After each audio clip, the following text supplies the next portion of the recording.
ሰላም ጤና ይስጥልኝ የኢትዮ ዘገባ ቤተሰቦች እንደምን ቆያችሁ? የሰዓቱን አዲስ መረጃ ይዘን ቀርበናል። እስከ ፍጻሜ አብራችሁ ቆዩ። በቅርቡ በየመን በተለይም በሰሜን ምዕራብ በምትገኘውና በሁቲ አማጽያን ቁጥጥር ስር ባለችው ሰዓዳ ግዛት ውስጥ በሚገኘው አንድ የስደተኞች ማቆያ ማዕከል ላይ አውዳሚ የአየር ጥቃት መፈጸሙ ተዘግቧል። ይህ ክስተት በዓለም አቀፍ ደረጃ ትኩረትን የሳበ ሲሆን በተለይም በግጭት ቀጠና ውስጥ የሚገኙ የስደተኞችን አስከፊ ሁኔታ በድጋሚ ያጋለጠ ነው። የሁቲ አማጽያን መገናኛ ብዙሃን እንደዘገቡት ጥቃቱ የተፈጸመው በአሜሪካ መራሹ ጥምረት ኃይሎች ነው። ይህ የአየር ድብደባ ሰኞ ማለዳ አካባቢ በማዕከሉ ላይ የተፈጸመ ሲሆን ቢያንስ 4 ጊዜ በከባድ መሳሪያ እንደተመታ ተገልጿል። በወቅቱ በማዕከሉ ውስጥ ወደ 115 የሚጠጉ አፍሪካውያን ስደተኞች እንደነበሩ መረጃዎች ያመለክታሉ። የመጀመሪያ ዘገባዎች እንደሚያመለክቱት ቢያንስ 68 ሰዎች በጥቃቱ ሕይወታቸውን አጥተዋል። በተጨማሪም ከ47 በላይ ሰዎች የቆሰሉ ሲሆን ከነዚህም መካከል አብዛኛዎቹ በጽኑ ሁኔታ ላይ እንደሚገኙ ተገልጸዋል። የሁቲ የቴሌቪዥን ጣቢያ አልማሲራ ከወደሙ ህንጻዎች ፍርስራሽ ስር የተቀበሩ አስከሬኖችንና የነፍስ አድን ሰራተኞች ተጎጂዎችን ለማውጣት የሚያደርጉትን ጥረት የሚያሳዩ አሰቃቂ ምስሎችን አሰራጭተዋል። ይህ የሟቾችና የቁስለኞች ቁጥር የመጨረሻ ላይሆን እንደሚችልና ሊጨምር እንደሚችል ስጋት አለ። በማዕከሉ ውስጥ የነበሩት ስደተኞች በአብዛኛው አፍሪካውያን መሆናቸው ቢታወቅም የዜግነት ዝርዝራቸው ወዲያውኑ አልተገለጸም። ሆነም የመን በተለይም ለኢትዮጵያውያንና ለሌሎች የአፍሪካ ቀንድ ስደተኞች ወደ ባህር ሰላጤው ሀገራት ለመሻገር የሚጠቀሙበት ዋነኛ መተላለፊያ መሆኗ ይታወቃል። ሮይተርስ የዜና ወኪል ካሰራጨው መረጃ መረዳት እንደሚቻለው በጥቃቱ ቆስለው በህይወት ከተረፉት መካከል አንድ ሰው እሚዬ በማለት በአማርኛ ሲጣራ ተሰምቷል። ይህ በጥቃቱ ሰለባዎች መካከል ኢትዮጵያውያን ሊኖሩ እንደሚችሉ ጠንካራ ማሳያ ነው። በሺዎች የሚቆጠሩ ኢትዮጵያውያንን ጨምሮ የአፍሪካ ቀንድ ዜጎች በአገሮቻቸው ባለው የኢኮኖሚ ችግር፣ አለመረጋጋትና ግጭት ምክንያት የተሻለ ህይወት ፍለጋ አደገኛውን የቀይ ባህር የጀልባ ጉዞ በማድረግ በህገወጥ መንገድ ወደ የመን ይገባሉ። የመን ራሷ በከፋ የእርስ በርስ ጦርነትና ሰብአዊ ቀውስ ውስጥ የምትገኝ ሀገር ብትሆንም ስደተኞቹ እንደ መተላለፊያ ይጠቀሙባታል። በጉዟቸው ወቅት ለባህር አደጋ፣ ለህገወጥ አዘዋዋሪዎች ብዝበዛ፣ ለጠለፋ፣ ለግዳጅ ስራና ለተለያዩ ጥቃቶች ይጋለጣሉ።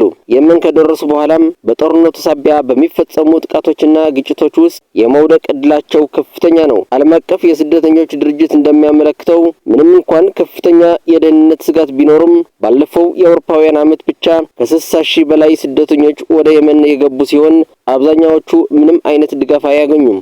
የመን ከ2014 ጀምሮ በሁቲ አማጽያንና በሳውዲ አረቢያ በሚመራውና በአሜሪካ በሚደገፈው ጥምረት በሚታገዘው በዓለም አቀፍ ደረጃ እውቅና ባለው መንግስት መካከል በከፋ ጦርነት ውስጥ ትገኛለች። አሜሪካ በተለይም በቅርብ ጊዜያት ሁቲዎች በቀይ ባህር የንግድ መርከቦች ላይ የሚፈጽሙትን ጥቃት ለመመከትና ወታደራዊ አቅማቸውን ለማዳከም በሚል በሁቲ ቁጥጥር ስር ባሉ አካባቢዎች የአየር ጥቃቶችን ስትፈጽም ቆይታለች። የአሜሪካ ማዕከላዊ እዝ በመቶዎች የሚቆጠሩ የሁቲ ኢላማዎችን መምታቱንና የቡድኑን አመራሮችና የጦር መሳሪያ ማውደሙን ይገልጻል። በሌላ በኩል ደግሞ የሁቲ ባለስልጣናት የአሜሪካ ጥቃቶች በአብዛኛው ሰላማዊ ዜጎችንና የሲቪል መሰረተ ልማቶችን እየጎዱ ነው ሲሉ ይከሳሉ። ይህ የስደተኞች ማቆያ ጣቢያ ላይ የደረሰው ጥቃትም በዚህ የሁለትዮሽ የኃይል እርምጃና ውንጀላ አውድ ውስጥ የሚታይ ነው። የሁቲ ባለስልጣናት ጥቃቱን ሆን ተብሎ የተፈጸመ የጦር ወንጀል ሲሉ አውግዘዋል። የተባበሩት መንግስታት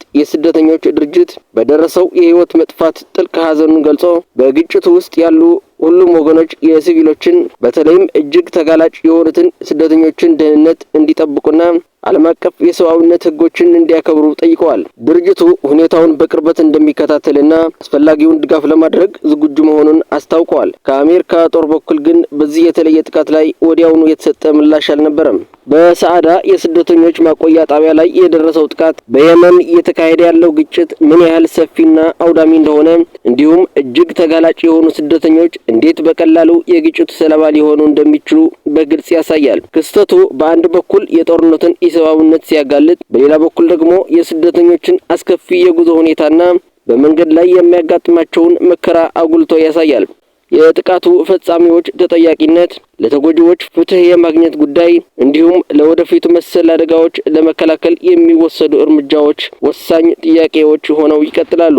የዓለም አቀፍ ማህበረሰብና የሚመለከታቸው መንግስታት በተለይም የስደተኞቹ መነሻ የሆኑት እንደ ኢትዮጵያ ያሉ ሀገራት ለጉዳዩ ትኩረት ሰጥተው ለዜጎቻቸው ደህንነት መከታተልና አስፈላጊውን ዲፕሎማሲያዊና ሰብአዊ ድጋፍ ማድረግ ይጠበቅባቸዋል። የተወደዳችሁ የኢትዮ ዘገባ ቤተሰቦች ለዛሬ ያሰባሰብናቸው መረጃዎች እነዚህን ይመስሉ ነበር። ለቻናሉ አዲስ ከሆናችሁ ሰብስክራይብ እንዲሁም ቪዲዮ ላይክ እና ሼር እንድታደርጉ በትህትና እየጠየቅን እስከ ፍጻሜ ቆይታችሁ ከኢትዮ ዘገባ ስለነበር እናመሰግናለን። ሰላም።